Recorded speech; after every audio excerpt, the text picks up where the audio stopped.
kapuje v koupě ranket. Chceš hrát, ale aim nikde není, protože bráník vyhrává každý tvoje sezení. Lednice prázdná, šat už ví plán, Mori zapne stream a začne pivní maratonce.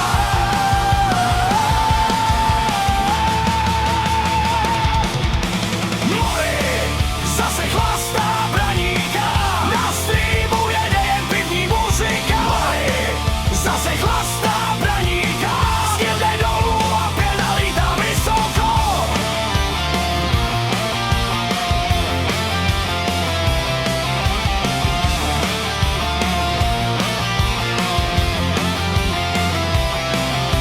Říkáš content, že je to jen sranda, ale scoreboard vypadá jak velká katastrofa. Vrak je náhoda, tlak skoro sen, mezi tím slyším pst, další braník ven.